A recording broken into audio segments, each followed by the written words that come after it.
think this is potentially the best makeup I have ever done.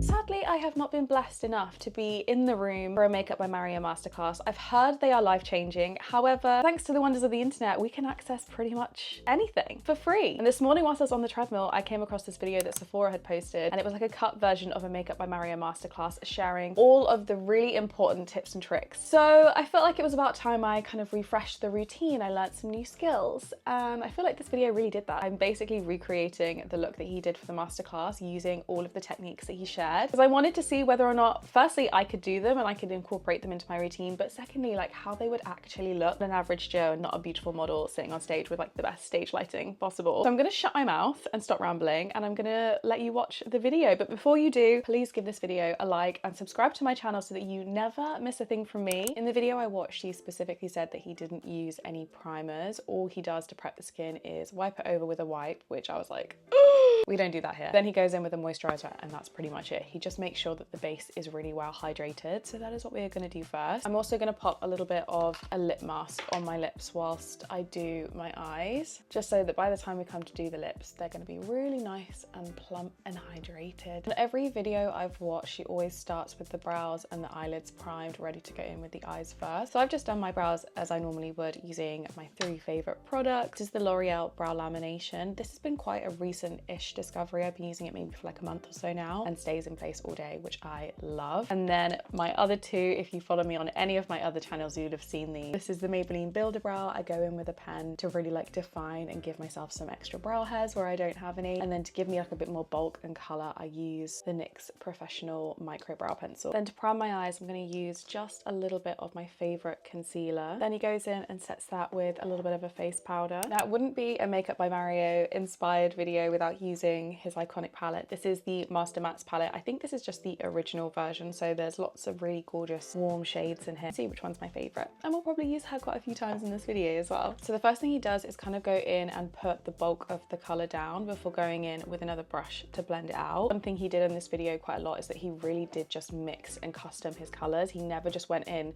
with like one blush or one eyeshadow. It was always a mix of things, and then he'd use this kind of part of his hand to take off any excess, but also to press the product into the bristles. So 1, you don't get the fallout, but 2, every single hair is like evenly coated. And then he went in with a fluffy brush with nothing on, just a clean fluffy brush, just to buff out. And he said you can either pull it directly out to elongate the eyes, or you can bring it up a little bit to really lift the eye. Does it look more lifted? Then he goes in with kind of a matte brown, maybe slightly lighter than the colors that we've used here, just to connect the crease. Just using like windshield wiper motions for this as well. I really miss on YouTube is like proper old school makeup tutorial. I think this is what this is just reminding me of like real sit down makeup tutorials, giving like tips, tricks, techniques that are like actually applicable to every day. Placing a brown specifically in this kind of where the bone of your nose is to blend in with your contour, but also in this video he was saying it so that the eyes mesh with the face and it all feels really cohesive. It doesn't just feel like you have 2 floating eyes stuck to the rest of your face. Like it all kind of is in harmony with each other, and I think that's kind of genius actually. I think it's one of those things that looks crazy until you've got the rest of your makeup on. Now we need to amp up the lash line, give it a little bit more smoke, and he goes in with a really gorgeous chocolate brown liner right in the inner corner of the eye, which is again something I don't really do. Like I'm gonna have to get quite close, really making sure I get it on that tight line as well, because that really helps make your lashes look so much thicker. And I'm just gonna lightly this edge so it just gives a really soft, smoky, defined finish. Keep my eyes open, look directly ahead, and use the edge of the brush to kind of pull the pigment out and up. Let's make the face look a little bit better than it does. I feel like when I have eyeshadow on and my brows, but no makeup, no lips, no like face stuff, I just look scary. I'm gonna use some foundation. Now he doesn't apply this directly to the face. In fact, Mario takes more of like a less is more approach, especially when it comes to face makeup. One of the ways he does this is by applying the product to, well, he put it on a palette, but I'm gonna put it on the back of my hand. And I'm not putting much. And then I'm gonna do the same trick that I was doing with my brushes, and I'm gonna prime my brush with the foundation. And then he said he goes in from the center of the face. So his reason for this is because firstly, you're naturally more tanned and you have a slightly deeper skin tone kind of around the perimeters of your face, but also you don't want to get it in your hairline. It just looks more natural. You know what? I'm here for that because I do like a more natural looking base. He just pats and like slightly pulls outwards. He doesn't like swipe or like pull or drag the product around the face. Once he's happy with the foundation, how much he's got on, he goes in with a wet sponge and just pats this over the top. And he actually said this is to take off that almost top layer to give a more lived in, natural finish to the foundation. I like to really lift and brighten my under eyes, and I feel like that is something that also Mario does for a lot of his clients. Like I feel like you can tell because they have like that super, you think Kim K contour technique, like the girl loves highlighter, and I feel like that's kind of what we've associated Makeup by Mario with. And he takes it under the eye. He doesn't go all the way up to the lash line. It kind of does this like triangle shape here. I also feel like this stops you from getting too much concealer on that area where it again starts to look a little bit cakey. A little bit down the bridge of the nose and also a little bit here, like right in the center. And then he just kind of like buffs it out. I'm like barely touching my skin here. I'm really just being super feather light. I want to keep the coverage. I just want it to be blended. This next hack is actually something that I was like, that makes so much sense. Kind of genius, kind of like, why does nobody else do this? Why have I never thought of this? But he takes his foundation and then he takes the brush and kind of marries the concealer in with the foundation. So it's not like you're sitting the concealer on top, especially if you're using like a super brightening one, that it doesn't feel like you just have these reverse panda eyes. It all just looks like one, just lifted, brightened, perfected. Like the skin looks amazing.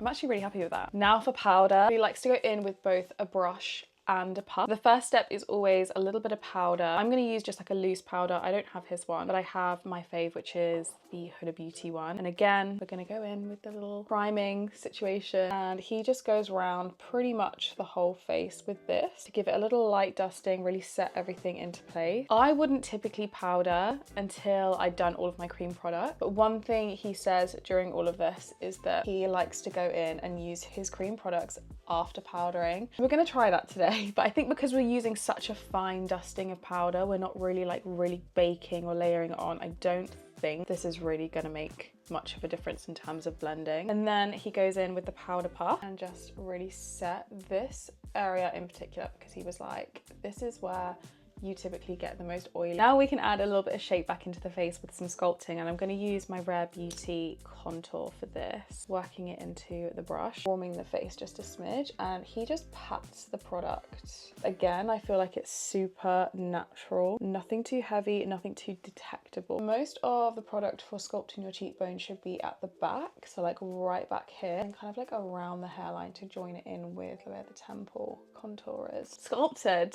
right? But he goes in with like a powder bronzer to obviously help layer over that contour, set that contour, but also bring a little bit of warmth into the skin, because I feel like I'm looking very Halloween. You really want to make sure every single hair is coated, otherwise that's when you get like patchiness. And I am going to take this just a little bit higher up on the cheekbone because it's warmer, because we're sculpting a little bit. And then even though we've done powder bronzer, he then goes in with a cream blush. And I do have these Rare Beauty blushes. This is in the shade Joy and this is Happy. Happy's more of a pink, Joy's more of a peach. So I feel like mixed together these could be really, really nice. One thing about the Rare Beauty blushes that they are insane pigment. So I am really just like working it off and making sure the entire brush has got like a good amount of pigment, but not too much. So then I'm just going to take this on my cheek. He did get his model to smile to really bring out her apples. So I feel like he does like to focus on a placement that's a lot more youthful. You know what? I've never mixed these two shades together before, but they are stunning. He uses a little bit of loose powder, Rogue, but just to buff the edges. Like I said, he uses a lot of powder. So in a similar way, we did softer brown in the crease and then a slightly deeper shade on the outer corner. He's essentially saying do the same on the lower lash line. And he said bring the color down to where your first crease is under your eye. So this is going to be different for everybody. Mine is about, I want to say about there, like where that first kind of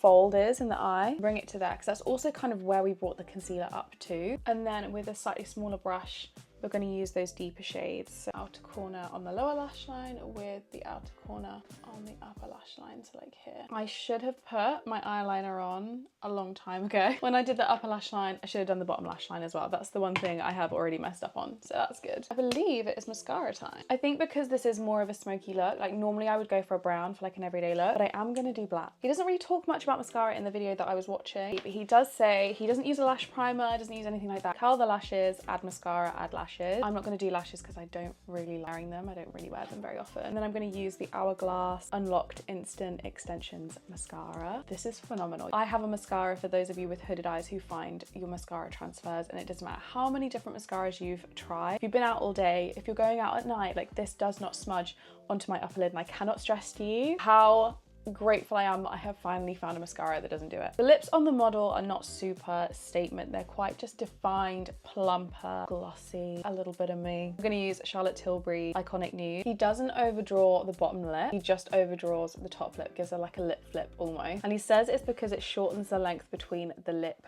and the nose. And apparently if that's shorter, it's more youthful. I was like, who knew? Who bloody knew? Because I didn't. Okay, finishing touches.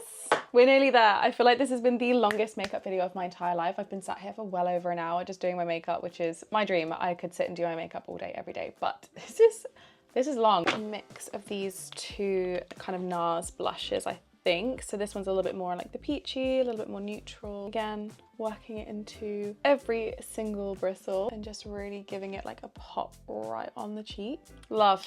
The absolute final step of this look is to set everything with a setting spray, which is gonna help just like mesh all of those powder products into the skin and keep everything looking super natural. And he didn't drown his model in his setting spray. Like he did, you know how some people say you have to really like soak and drench the face? He really didn't do that. So I haven't gone to town. I've kind of done as much as he has. Without sounding too dramatic, I think this is potentially the best makeup I have ever done. Like, this is like my dream smoky eye. It's soft, it's diffused, but it's like sculpted. My face looks sculpted, yet I used barely any product. I'm really, really happy with how this turned out. Let me know what you think. Thank you so much for watching, and I will see you in my next one.